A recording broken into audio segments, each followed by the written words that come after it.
We are in Modena, the birthplace of Enzo Ferrari and Luciano Pavarotti. It's also the place that Scotland international and Sassuolo defender Josh Doig calls home. He's agreed to show us round. Let's go and see him.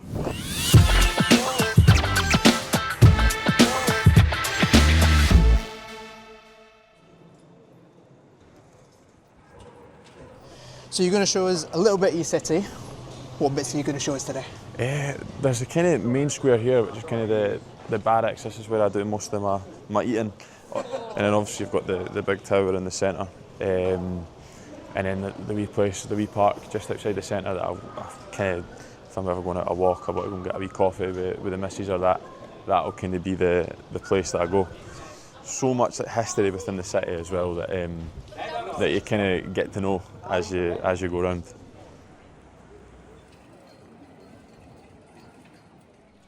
So when you say that Modena's beautiful, then this is pretty much what you get. This is not bad. You've got the tower over there, but I think this is the army barracks. And to be fair, there's a wee place there, on the corner there. That's kind of where I'll go for lunch if I'm by myself. 2 minutes from the corner from my house, and it's beautiful. It's the wee Italian lassie. She's brilliant. She like refuses to speak English, which is amazing. Because I'll go in sometimes if I'm with family or my missus. I'll go in and try and speak a bit English. She's like, no, only speaks Italian, which is good. It's brilliant. So that's probably helped. What does she serve? What's the best dish she does? And me and my missus' favourite one is the gramigna. You tried that? No. Unbelievable. It's like a sausage pasta. It's all I eat. It's amazing though. It's so good. I've got that place I go. There's one actually in Maranello, which is one of my favourites. It's the restaurant of like Ferrari. The old chef of the Ferrari F1 team. She retired, built a restaurant right next to the test track in Maranello. Yep. You go in and it's like photos on the wall of like every football player. I think anyone who goes to Maranello to buy a Ferrari, they take there for a meal, and it's just. So we have all of our team dinners and that there. Are you a bit of a petrolhead yourself? Are you big on cars? Aye, to be fair, I am. Like especially living here. Modena is not a bad place to be then if that's the case. I've always been big on cars and stuff, but then you come here. And then I've never been an F1 fan, but then see being in and around it, it's hard not to be fair. I think that's so cool. What car have you got at the moment? A wee Porsche. Is it? I know I say that, a wee Porsche 911. Say wee, but yeah. I know, wee Porsche 911, so that's, to be fair, that's quite nippy. That shifts a wee bit, but it's a good base. Are these umbrellas here all the time? They are. They're here all year round, and honest to God, I could not tell you what they're for. I think it's just design, but no, it's a cool wee street. There's a few nice bars and stuff on the street, and it's right the street up into the tower. Something that you notice around Modena and Italian football, there's always kind of like art installations. Nah, the streets are, honestly, that's one thing. Like obviously Edinburgh's such a beautiful place, but the streets in Italy are absolutely stunning. Like the shutters and the windows and stuff, like I take it for granted how nice it actually is, because I'm probably spoilt with it now. But no, it's absolutely stunning. Are there elements that you do miss about Edinburgh at all, or is it just? I think it's just having everyone close. Like, as I said, to say I've been here 4 years, this is my I see when I'm in Edinburgh, like, I'm away back home to Italy now. This is kind of like home, it's so strange. But of course, I just miss being close to everyone. Like, I played for Hibs. The stadium was 10 minutes from my house. Training centre was 15 minutes from my house. After every game, I was going home to my dad cooking, stuff like that. I do take that for granted a little bit. But moving over here just kind of gives you a different level of independence and stuff. So this tower. It's leaning. I was going to say, did you ever notice? But when did you first notice it was leaning? Honestly, my first week I was here, I was like, nobody speaks about how that's leaning, but I don't know if it was playing in my head, but it's 100%. Everyone that comes here says, no, it is leaning. So we've got our own little leaning tower of Pisa here. But no, it's beautiful. It's so nice to have it right in the middle, like right in the centre. And there's always, in the actual square bit, like markets at Christmas time, it's beautiful. Absolutely stunning, like that, the wee Christmas markets and that. So that's kind of where we'll come and chill. There are a few nice restaurants and that as well, so it is a nice wee place. Do you know much, so when you've been here as well, obviously you got the towers, you knew about the barracks as well. It's like, do you get to find out and you get to know much about the history of the place and the culture behind it? I think just more like walking about and stuff. It's more like my granny and like people like that who know more about it. Because when they come, they'll actually they'll look into everything, and there's so many small things that I didn't know. Like down that street is the home of Panini. You know the Panini stickers. Yep. That's where the original shop where they came from is literally around the corner. So Granny told me that. Because there's the monument as well to the Panini sticker family. Yeah. There's the small little... The little plaque. The little plaque, Yeah. the overhead kick plaque. No, that's cool. You know, I have to say I did see that, and that when it's kind of the overhead kick thing, and it did get me thinking about Scott McTominay against Denmark, because obviously you had the privilege of being there, Yeah. part of the squad. That would have been what was that like as a We'll day? go left in there. Honestly, just to be there, be in the change room after it, surreal feeling. Probably one of the biggest moments in Scottish history to get obviously back to the World Cup, and to see that goal, obviously, to see it live, you probably don't appreciate it at the time because you're going mental, but when you actually watch it back, how high he's got up, and it's just he's a special player, very special player. So. Which was your favourite of the 4 goals, but of the 3, what was your favourite? To be fair, Kenny's at the end. Yeah. Everyone was on the pitch, and then I think the full whistle went right after it, and then it was just party time. And to say we celebrated it's an understatement. To be fair, that was a good night. Probably one too many, but no, I enjoyed it. So that's where a year ago we celebrated the win in Serie B. That's up there and left. So I'd say that we call it the Irish bar street because it's literally full of Irish bars. And is that the one? Is that the one where you go all the way down the bottom, and is that where the Griffin is? Griffin, yeah. It's got the Hibs top up inside it. Oh. And one of my pals has stuck a £20 note to it, and it's still there to this day. When did he stick a £20 note to it? 2 years ago. I don't know why. He's spent far too much time in there. He's just stuck a £20 note, and it's honestly stayed there to this day. But even just to say there's a Hibs top up in the bar we go to it's so strange. But the guy who owns it I think he lived in Scotland for a bit. Okay. I spoke to him before and decided he wanted to bring a bit of Scotland back. Obviously it's an Irish bar, but no, it's a cool thing to have just round the corner if your family or your pals are here. They've got somewhere to go and have a wee drink. Has this been your favourite place to live so far? I think it's the place I've probably felt most at home. I feel like in Verona it was a wee bit up in the air, it was still all new to me. Probably not as settled, but I think in Modena, I've been here 2.5 years now, I do feel I'm just relaxed, just feel very settled here. So definitely it's probably the place I've felt most at home in Italy. Do your teammates play a large part in that? Is it Sassuolo? Is it quite a consistent squad and same guys? To be fair, it's probably out of every team I've played for, it's probably one of the closest groups I've had in football. Probably boys like Tariq Muremovic, the Bosnian guy. We've got Volpato, Torsved. We've got a really good group of boys, Loriente, all kind of stay close. Okay. So we all we'll all do stuff together. We're all out. The misses are all so close as well. That's so they're constantly doing stuff together. So what does when you guys all get together? What does it look like? Is it meals, coffees? Last week we were at Tame Impala together in Bologna. First went through to see them, which was brilliant. Oh, nice! Fair. Yeah. But yeah, just dinners and going to people's houses. Torsved stays a bit outside. He's got a big back garden with a pool and stuff, which is getting closer to the summertime. We're kind of all nudging him right, come on, it's got to be a garden party at some point. So we try and get the best use out of his house closer to summer. But just going to people's houses. If going through to Milan with the boys for a night out, just anything. It's nice to have everyone kind of so close about and being able to actually do stuff with them.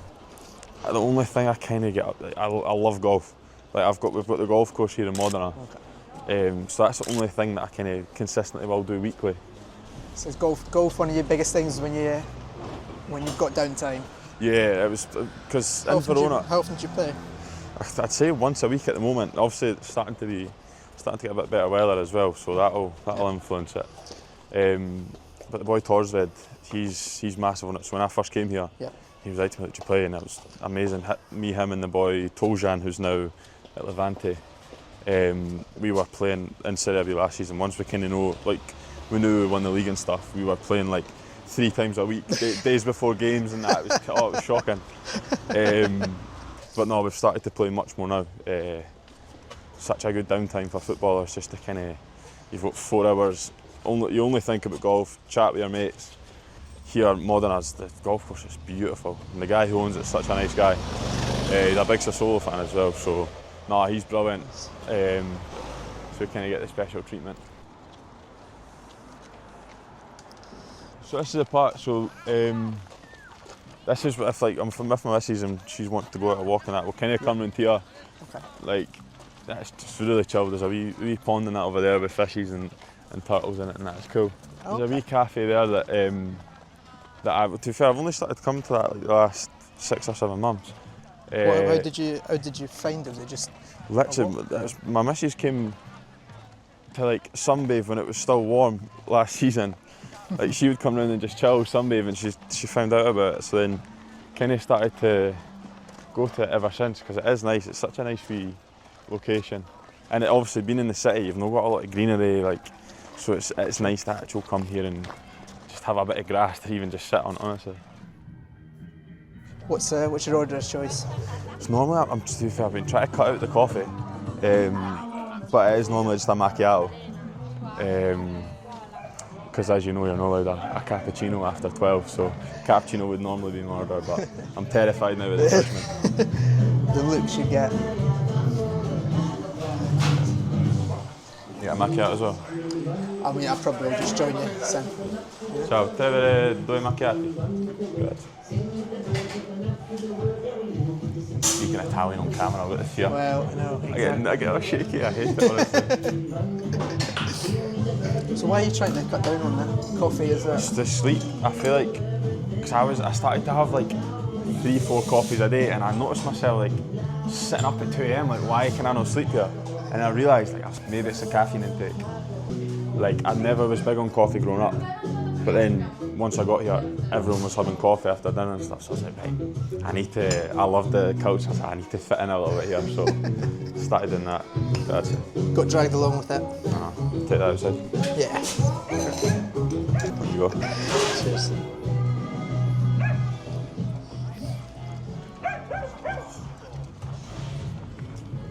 Have you noticed a lot of your palate and a lot of your culinary changes since moving to Italy? Definitely. Like, I used to, like, if I was home, I'd always used to cook pasta, but I cook myself pasta now. I'm like, what is that? I can't even touch it because I'm so used to. I don't know how they cook pasta here and the way they make it. It seems so simple, but it just is better made by the Italians. It's strange. So actually, we'll need to go and ask for tips to the chefs and stuff at Sassuolo. But I think everyone in Italy, it's hard not to amplify your palate with it. I was going to say, with all the cooking here, everything's just better. It's strange. It's so good. Is there a lot of the Scottish stuff you miss? Yeah, I was home a few weeks ago and had honestly, it was the first time I've had a chippy, and I'd even I actually want to say years since I've not had a chippy in so long. And I was home and I promised myself I was going to get a chippy. I got a fish supper and a fried pizza. Unbelievable.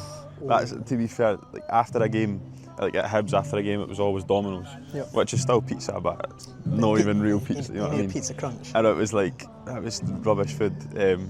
But here you get all the meats and there's sushis and there is pizza, but it's quality pizza. It's not after a game you just want something rubbish to eat. So I do miss after a game when you can eat anything. I do kind of miss the junk food a little bit, which sounds terrible as an athlete. In terms of your chippy, what sides do you get with the chippy, or are you just no sides? No, well, I was always a battered sausage supper. Okay. With just chips, obviously. But battered sausage supper or a fried pizza. That reminds me of being a kid, high school and stuff, the fried pizza. So bad for you. I don't know how I survived, honestly. The one thing that my family's big on, if they're coming over, I'm like to them, look, get to the shops and they'll bring over stuff you can't get. It's cereals and stuff. Okay. They've not got good cereal over here. That's the only thing I'll criticise. In Edinburgh and UK or whatever, cereal's good. You have so many options. But here, they're no big on cereal because they're no big on milk. They're not a big milk culture here. So what cereals are getting smuggled in the suitcase? It's what is it? It's like the shredded honey wheat or something, and then the mini Weetabix, chocolate Weetabix. Okay. They two are my go-tos. So good. What's the most memorable meal you've had in Modena? Oh, that's a good question. Every time you go to that Montana place, the Ferrari one, the food is just unbelievable, and it's just so cool as well because they've got like all the parts, the Ferrari parts, like wheels, like honest to God, on the walls, everyone who's ever been famous has been there, I swear. Who do you remember seeing on the walls? It was more like obviously Ronaldo strips there, but Haaland strip, but even just like, so like if someone's famous gone, they get them to sign like a bit of the tablecloth, Okay. and then they'll put that up, and one of the coolest one at the top, it's like the main Disney in it, like the Disney animator. So he was there and he drew a few pictures on the thing and he signed it, and I can't remember his name though, but that's one of the cooler ones. But they've got every footballer, like everyone, it is cool. You'll need to try and go. If you're going to the track and stuff, you will need to try and go because it is stunning. Because then you go past and you see like, so because you've got Bar Pavarotti in the centre as well. Mm-hmm. Yeah, Have you ever been in there? I've not, which is shocking. I don't know. I don't know what. I always just kind of wanted to get the story. Is it because it's got anything to do with Pavarotti? Because obviously he's from here. Yeah. One of the big things. Honestly, Do you see him? I don't. His statue. Have you seen his statue? No. You know, so his statue's literally on the end of like my street. So when you first came to my gate, if you go back, so we went left. If you go right, his statue's literally around the corner. And I don't know, but it's the big theatre, and I can imagine that's where it would have been performing in. But his statue's literally right around the corner. Obviously, this is like he's kind of worshipped here as well. If you look at Modena, like one of the first things that will come up will be him. But to be fair, I've never been an opera man, never. But like being here, being close to it, I kind of looked in a wee bit, and it's unbelievable. Something like his voice, don't know how he does it, man. But that kind of it made me look into it a wee bit more, and it is such a cool fit. It's so like, I don't know how to explain. It's like so Italian, like so classical. I think it is very well suited to Modena's kind of vibe. And then you got kind of it's kind of like the endearing images as well. One of the World Cups in 1990 and him singing at it and everything else. Cool, man. I know. No, it's cool. Right, should we head off? Head off then. Come on then. Let's go. So, what is in the best atmosphere you've experienced in while you've been in Italy? Oh, it's a tough one. There's a few. For me, the San Siro is always good. Like even just it's more the history in that of it. But see, the one that surprised me is Atalanta. See, Really? Their stadium, I feel like their stadium's so on top of you. Yep. And both ends, they've got the big, massive, like ultras, like fill the stand. Okay. So that's like the boys say that stadium is like a proper, like it feels like a Premier League stadium. But then you've got like Napoli. It all just feels different. Like Napoli, you walk out, Maradona statues there, fans are amazing. But it's more like an Olympic stadium, like that kind of round arena style. So there's so many different ones. Like it's hard to kind of choose. But for me, it's always been like San Siro is probably favourite stadium to play in. Is that your best moment, or are there? No, I'd say my first goal. It was my first start. I think it was against Sampdoria at home, and like all my family were in the stand for my dad's birthday. And I remember literally scored, first half scored, and it was just like during the game I was just like so out of it because I was like, this is my first game Serie A. I was like so nervous for it, and then the ball just fell to me, open goal, right foot. Like God, that's probably like after that, like got home, like just moved into a new apartment. I was like, wow, this is cool. This probably one of the better feelings I've had in football. So I'd definitely say that's probably been my best moment in Italy. Yeah, that's true. For me, being in Italy, you just need to enjoy it and just embrace it because you don't know how long you're going to be here for. And to say you're living in Italy, as in itself, it's such a big thing. Like I always said that like football's it's a different kind of job. Like you've got the platform to literally be anywhere in the world as your job. Yep. So it's a special thing. It's a special thing for me just to say I've been here for 4 years. I've lived in Italy through the start of my 20s. It's madness to even say, but I wouldn't have it any other way. I try not to look too far ahead, but I do absolutely love it. There's That's your a statue. statue over there. You want to go over there? Let's see the man himself. Big dog. If it's not opera, what is your go-to music? If you've seen my playlist on Spotify, it's got like 3,000 songs in it. It's got everything. I mix it, absolutely everything. Like, I kind of grew up, my mum and dad were like a mix. My mum was more like Ibiza house music and that, and my dad was like Stone Roses, Oasis, typical like dad music. But honestly, me for myself, I've everything. I will listen to anything. But I'm not like, only if I do like hard rock or that's kind of not my style, but if opera comes on, I wouldn't skip it. Now knowing this is so close to me, I kind of have got an appreciation for it. I think that's the theatre right there that it's kind of based in. Nice. So it's cool to have it on your doorstep, a wee bit of history. Right on the side street, so there's, honestly, That's actually true. You can tell already it's quite quiet. it's really chilled, except for the opera school, that's the only thing you get, but nah, it's really proper chilled. Like Modena, I said, that's the most relaxed city, like, as I said, not touristy, not loads of people going around, it's so chilled, which is perfect. I said that for like, when I retire, it's probably a place I'll look at, have a wee house here, because it's stunning.